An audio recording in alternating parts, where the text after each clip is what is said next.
So it's recording. So if you see it turn off, you can just press. Sure. Have much turnover? Okay. No, not a lot of turnover. It's interesting. People seem to either come and stand for 3 years, or they come and sit Show down. up promptly, we're start on time, so you don't hear me speaking a mile a minute, which I sense. I'm Linda Brandt from Health at Work. We are really excited that you're here and that you most likely share an excitement for employee engagement across every generation. And possibly you also think that engagement and worksite health promotion kind of, they all fit together, and we'll kind of go over that today. So hopefully you're right on board with all these things.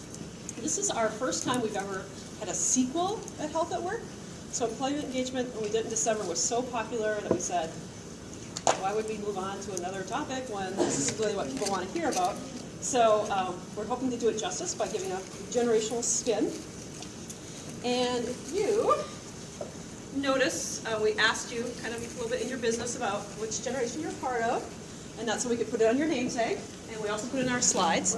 So if you have an X, you're a Gen Xer, if you're a B, you're a baby boomer, at least that's what you told us, and if you have an M, you're a millennial, and if you have a star, you're a cusper, so you're a 3 to 5 on the cusp.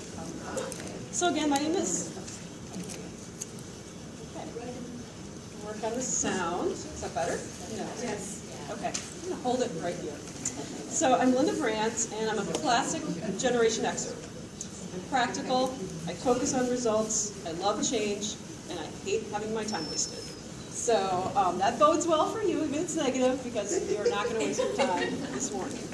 But what if we like our time wasted? Well, there is always the contrariness of the Gen Xers that you fit right in with, so that's good. So besides our excellent panel of 5 that you're going to hear from, we also have 2 other Xers on our staff, and 2 boomers, and 1 traditionalist. So we're a multi-generational. I'm sorry, I meant to say, Mrs. Kelly Hargis, who will also be speaking to you, seen in the photo with her daughter. So before we launch into it, some logistics. Most people find the bathroom at the library. It's down to the left. If you should want to get up at any time to use the bathroom, please do so. Food. Because we are health promoters, we love to see you stand. There are clipboards back by the age cards back there. The reason it says happy birthday is because it's the one time a year in which people celebrate their age. So if during the break you want to go grab your age card and hold it and show your pride in your age, go for it. Highly encouraged activity. So get up and stand if you're feeling like I get to sit enough. And of course, sitting is the new smoking, so prolonged sitting in particular. Get up is encouraged. At 10:15 there'll be an official break or somewhere around there, and there'll be an active break as well as part of that. So what are our goals for today? That you have a better understanding of the relationship between employee engagement and employee health. That you, and we'll spend a little bit of time on this, not too much because it's in your handout. What are the characteristics that have been found across generations? Some key traits and their implications. And what are the strengths? We have BridgeWorks here, Scholar Wording in particular.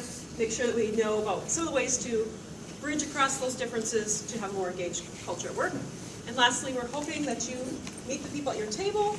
After the break, we'll have you switch tables so you can meet new people. And if you're friendly, people probably want to be in touch with you. So, enough about us, and then also to get at our last goal of connecting with other people. We have an icebreaker that BridgeWorks was generous enough to share with us. And so please pull out the top piece of paper that was sitting here like this.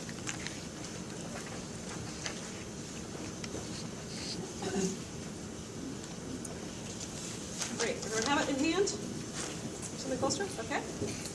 So one thing I've learned about do-it-yourselfer Gen Xers like myself is we are not that great at giving instructions. It's like we had to figure out everything on our own, so should you. So instead, I'm going to go point by point through the icebreaker so you all get it. And I'm thinking of my role models as flight attendants. Step 1, circle the top 3 events or conditions that shaped your particular generation. In my case, it would be Gen X. I would choose 3 different things. Second, or that's the first thing. So once everyone at your table has done that, everyone's ready. And then what you're going to do is go around and say one way, so you'll say your name, Linda Grant, Hennepin County, and what those three things that you chose are. See, I'm terrible at it. And then you're going to say one way that those three things, one of them anyway, has impacted who you are in the workplace. So if I chose, the first one, international terrorism. One way it impacts me in the workplace is I do think about global connections of like, what are people in other countries doing? I've had a long time awareness of, I'm not the only person on the planet. So I think, hey, what have other countries figured out about this? So that's the icebreaker. Are there any questions? Your name, your organization, what you chose, those three that you chose, and then one way, just so we can keep it brief, and so everyone at your table has time to talk, how those, one or more of those things has impacted how you are in the workplace. And the goal is for everyone to be able to speak and to kind of look at what are the ways that you've been stamped by the generation you grew up in. So go at it. Enjoy getting to know each other.